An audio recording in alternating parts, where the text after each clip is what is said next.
ჭართულია.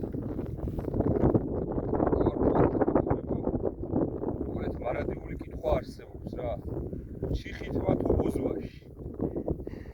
Mercedes თუ BMW. კალაშნიკოვი თუ არ სისტემა. რა დღეს ვეცდები ამ კითხვები და ერთ-ერთს გავუწევ პასუხი. რადგანაც მანქანისტარება არ ვიცი და არც სამზარეულოში არა ვარ, მივხვდებოდით რომ ბოლო კითხვაზე მოგვიწევს პასუხის გაცემა. AK სისტემა ჯობია თუ AR სისტემა. თავის დადებითი უარყოფითი მხარეებით შევაფასებთ ორივეს და ვიღაც ჭეშმარიტებამდე. ვეცდები უკვე შემთხვევაში.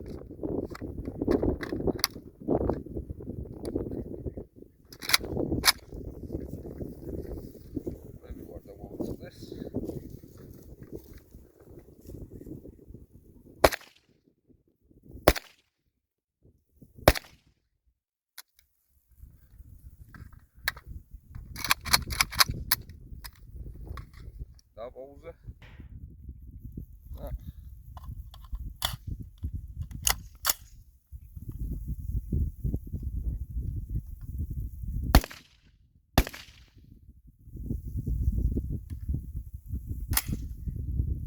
დღეს ვეცდებით გავარკვიოთ კალაშნიკოვის ნაბიჯვარი ჯობია თუ იუჯინ სტოუნერის შვილობილი. გამარჯობათ მეგობრებო. მოკლედ დღეს კიდე ერთ ვიდეოს შემოგთავაზებთ და ვისაუბრებთ საჭიროებო თემაზე.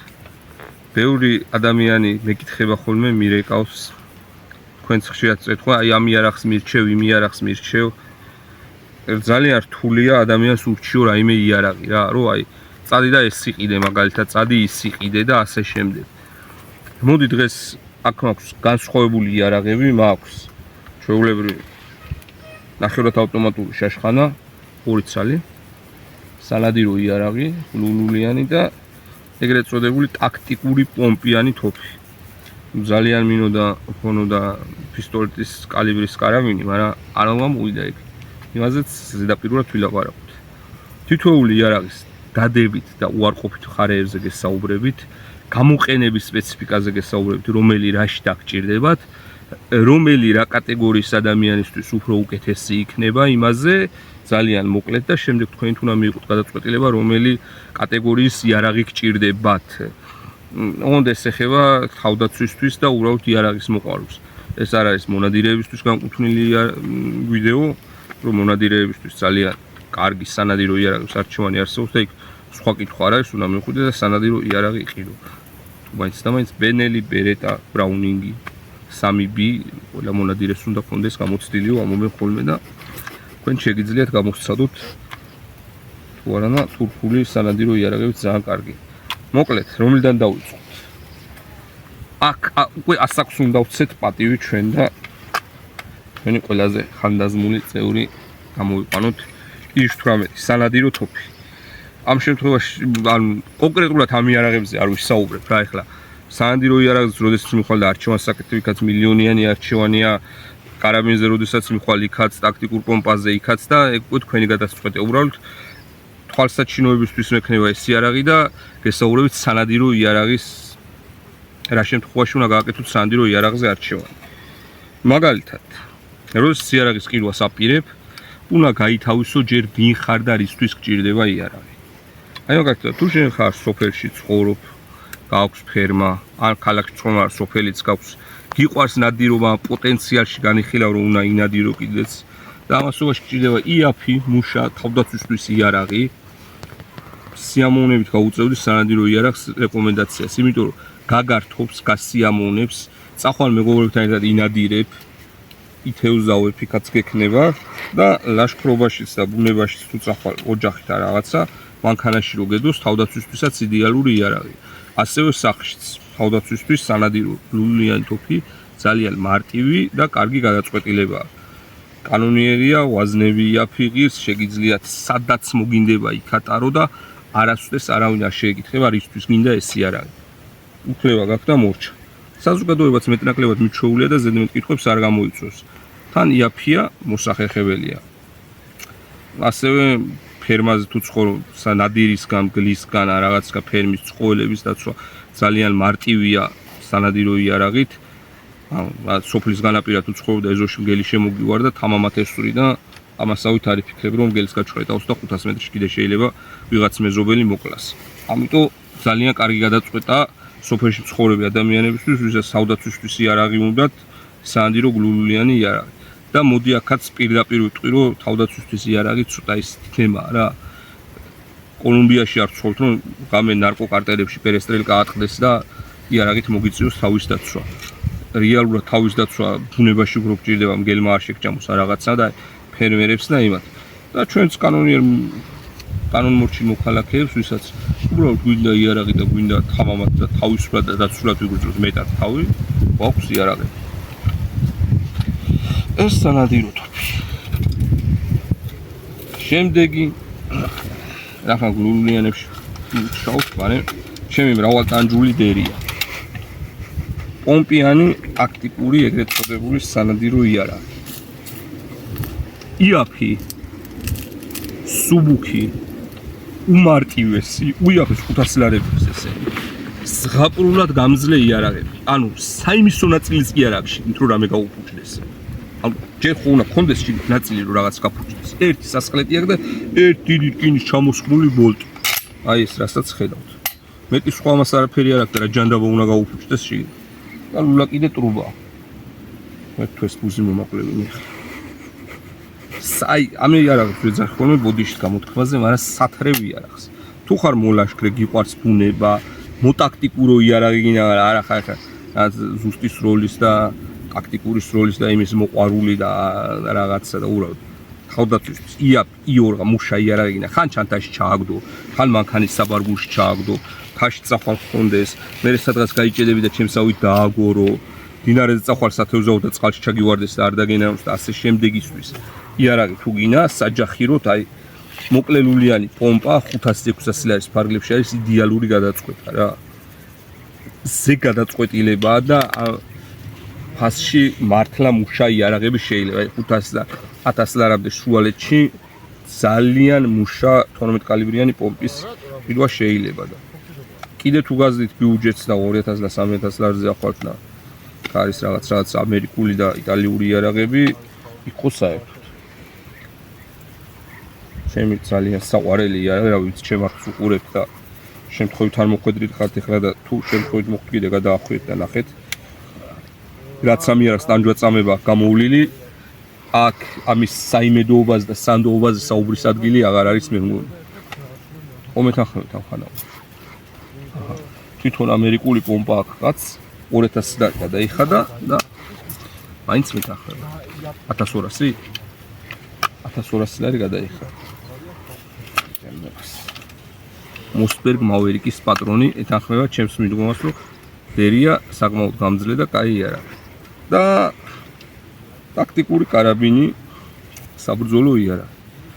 პირდაპირ ყოფილი სამხედროები და ძალოვანი სტრუქტურის წარმომადგენლებისთვის პენსიაზე რო გავხვალთ, ცოტა ღიპი მოგეზდება ჩემსავით, სახში დაჯდები და გახედავ ფორმას და ნოსტალგია შეგაწუხებს. ერთ-ერთი საბრძოლო იარაღია და თქვენთვის არის ზედ გამოჭრილი ასეთი იარაღი, როდესაც მიდიხართ მაღაზიაში საყიდვით. კიდე ვიძახ თუ სანადირო იარაღს არ არჩევთ, რა თქმა უნდა, იმ ხალხისთვის ოდესმე მოუწევ გამოცდილ მონადირეს და ცალკე ჩავწერ იარაღს, როგორ უნდა შეარჩიოთ პირველი სანადირო იარაღი. ტაქტიკური სროლის მოყვარულებისთვის. და ვისაც ბევრი ფული აქვს, YouTube-ზე უყურა T-Rex Army-ის ვიდეოს და იმასავით მაგარი როჟა უნდა რომ გაიჩნდოს. იმათვისაც ეს ვარიანტი ნამდვილად კაი გადაწყვეტილებაა. რა ვქნა, 0 დაბერდა ძმებო. ჩემ ახალგაზრდობაში ინსტრუქტორი 0 იყო და ჰიჩკოკ 45 იყო მოდაში და ორივე ისე დაბერდნენ, საკუთარ კულის ხმა აღარ ესმიდა. T-Rex-ი ახალგაზრდა. ხუმრობა იქ იყოს, ვისაც ტაქტიკური იარაღი უყვარს, ვისაც ბევრი სროლა უყვარს და ვინც ბიუჯეტში არ არის შეზღუდული, რაც თავარი, აი მან მინდა ხაზი გაუსვა. წინა ვიდეოში ვისაუბრე ამ იარაღის, რომ ბიუჯეტი ჭირდება რა. გინდა არ გინდა ბიუჯეტი ჭირდება. და არ თქვათ რომ აი არ უნდა 5000 ლარს რო გადაიხდი იარაღში, უნდა იცოდე რომ 2000 ლარის ზემოდან უნდა დაახარჯო. ნიათ ჭირდება სამიზნე, იმას ჭირდება ჭიდები, იმას ჭირდება სხვადასხვა აქსესუარები და იმას ჭირდება შემდეგ ვაზნები. ძალიან ისეთ სპეციფიური იარაღია, აქედან სროლა რო ისწავლო კარგად ხა მონადირეებს არ ეწყებთ, მაგრამ სანდი რომ იარაღს გაცილებით რთული აქედან კარგად სროლა ისწავლო, გაცილებით მეტი სავარჯიშოებია შესასრულებელი და ძალიან ბევრი სროლა გჭირდება. და რაც თავარი ახლა 30 ვაზნიან მჭიც რომ მოარგებ იარაღს სავსეს, 30-ვე გესროლინება და ხარისხის დადებას უნდა მეტი და მეტი დრო. ამიტომ ეგეც უნდა გაითვალისწინოთ. ვინც დადიხარ თაში ტყეში, გიყვართ ლაშქრობა, ტაქტიკური გადაადგილება, სხვადასხვა სალაშქრო და სამონადირო ორგანიზაციებში ხართ გაწევრიანებული, ანდაც ამეებს კიდე ურჩევდი მონადირეებს, რომლებიც ლიცენზირებულ ნადირობებს დადიან ხოლმე ხშირად მსხვილ ნადირზე, გელზე და ასე შემდეგ. თუნდაც ტურაზე საკმაოდ შორს შეგიძლიათ ამ იარაღიდან ისროლოთ. ჩემი აზრით ესია ასე ნაწილდება ეს იარაღები, რომელივისთვის არის განკუთვნილი. თქვენ შეგიძლიათ რა თქმა უნდა არ დამეთანხმოთ, დამიწეროთ კომენტარებში ფერას თulit და როგორ ფიქრობთ, რომ რომელი იარაღი რა კატეგორია ადამიანისთვის არის განკუთვნილი. ჩემი შეხედულება ესეთი იყო და ამის მიხედვით მაქვს იარაღებიც ნაყიდი. და იმედი მაქვს კიდევ ბევრ იარაღს ვიყიდე. მან დაბლა გამოწერის ესეთი რაღაც ნიშანი და გამოწერის ნიშანია და იმას თუ დააწვევით, გაცილებით მეტი საშუალება იქნება, რომ მეტი იარაღი ვიყიდოთ, შემოგთავაზოთ, გავტესტოთ, ვისროლოთ. თქვენი აზრებიც გითხარით, რაზე გაინტერესებთ შემდეგი ვიდეოები და ვეცდებით შემოგთავაზოთ. I'll be back. აქვე აუცილებლად უნდა ითქვას, რომ ანუ საბოლოო შეჯამების სახით, მაგალითად მოკლეულიან თავდაცვისთვის, წმინდა თავდაცვისთვის თუ ტაქტიკური და რაღაც სროლა, და 12 კალიბრიანი პომპა არის იდეალური გადაწყვეტილება. მთავარი პლუსი მისი რაც არის ის, რომ აი სახლში, ოთახში, ახლო მანძილზე არის ზღაპრულად მომაკვდინებელი იარაღი, ან ამერიკელი პოლიციელების ჩანაწერების მიხედვით იქნება ხოლმე და ფასდება იარაღები და აი 12 კალიბრიან პომპას უწერია, რომ 99% შემთხვევაში ერთი ტყვია საკმარისია მოწინააღმდეგის შესაყავებლად. ეს არ ვრცელდება მხოლოდ ადამიანზე, ბუნებაში იყო და მგელი იყოს ან რაღაცა ნადირი იყოს, იმასაც ძალიან მარტივად აჩერებს ახლო მანძილზე და განსაკუთრებით ვინც ქალაქში ცხოვრობთ მაგათთვის თუ რამე საჭიროება შეიქმნა, აი თამამად შეგიძლია ესროლო, იმიტომ რომ 20-30 მეტრის მანძილში არის მომაკვდინებელი, ნებისმიერ მოწინააღმდეგეს გააჩერებს და იმის იქით კიდე რომ სააცილოთ ან რაღაცა იყოს კედელი რაღაცა, ეს არ მიდის 500 მეტრზე, 1000 მეტრზე, 2000 მეტრზე, მაგალითად ამას 1300 მეტრი უწერია მომაკვდინებელი მანძილია. აი 50 მეტრში უკვე კაცს აღარ კლავს. ანუ ახლო მანძილზე თავდაცვისთვის მარტივად უსაფრთხო და თავისაუწყებლად შეგიძლიათ დაიცვათ თავი. იგივე უკრაინის ვიდეოებს თუ უყურებთ ხოლმე ვიდეოა, ერთ-ერთი ვიდეოა უნიტაზზე რო ტიპს ცხრილავდა. ვალეთში რო რუსი და უკრაინელი ეს თითქმის ერთი მჭიდი დააცალა და ტიპი მაინც მოძრაობს. და ამას ერთს ესწრი და კი გამოძრავდება, მაგრამ ეს იქნება ეხს რო გააკანკალებს ბოლოჯერ, აი ეგ გამოძრავება იქნება. ეს არ არის კვლელობისკენ მოწოდება და რაღაცა, მაგრამ რავი მონადირე მე არა ვარ სანადიროდ გირჩიოთ იარაღი და თავდაცვისთვის კიდე ეგ არის, თავდაცვაც ეგ არის რა ვქო. ან ვიღაცისგან რაღაცისგან უნდა დაიცვა თავი. მე მაგალითად ქონია შემთხვევა კიდე კაი ხელში მეჭია, ისე ახლო ტყეში გამოვიდა გელი ყიდან. ნუ აი ერთი ორი ნაბიჯით კიდე ახლო რო ყოფილიყო შარვას ისე გავავსებდი ყილთამდე ვერც გავიგებდი. ჩვეულებრივ საფრთხე შეიქმნა მაგის. მაგრამ პატარა ჟიმჟიმი და იარაღიც ხელში მეჭირა. ასე რომ მაგეთი რაღაცეებიც უნდა გაითვალისწინოთ რა. ისთვის გჭირდებათ იარაღი. ქალაქში ამის გასროლა. უფრო დიდი შარია, ჯობია კაცი შემოიჭას, სახლი გაგიფუძოს და ნაგაგიყაროს ფეხში, ვიდრე დასახლებულ პუნქტში ავტომატი ისროლო და გაშენებენ ციხეს კისერზე, მით უმეტეს თუ იქით ამხარეს რამე დაზიანდა. კიდე ერთი ახალ წელს ვინც ისვრით ხოლმე იარაღს. ჰაერში. და ეხლა ელოდებით რომ ეს მოკლეულიანია და მარტივი სასურველი. მოგაჭკნეთ ლულები. რა არისო? არ მოსულა, აი არც ერთი იარაღის აქედან ქალაქში, ჰაერში სროლა არ მოსულა. არც ასაფეთქების ეგრეთ წოდებული ხლაპუშკების, ტვინს ღლით უბრალოდ, არც არავის ეშინია, არც არავის რეაქცია მაგაზე აქვს, კაი 3-4 წლის ბავშვები რო დარბიან ხოლმე და უხარიათ ჯანდაბას და 40 წლის კაცები რო ისვრენ, კარგი რა, კორპუსიდან ერთ-ერთი იყო ტიპმა ისროლა ძველი ვარიანტია. აივანზე ისროლა თავის მაღლა ხალი მოკლა. აივანზე იყო გამოსული ფეიერვერკს აკვირდებოდა, უყურებდა. ხო უნდა დაფიქრდეს, შემთხვევით მოუვიდა. შემთხვევით შეიძლება ავტობუსში გაგეკუოს ადამიანს. შემთხვევით სეიფიდან იარაღი გამოიღებ, ჭიდი მოარგე, გადატენე, გამოხვედი და ჰაერში ისროლ.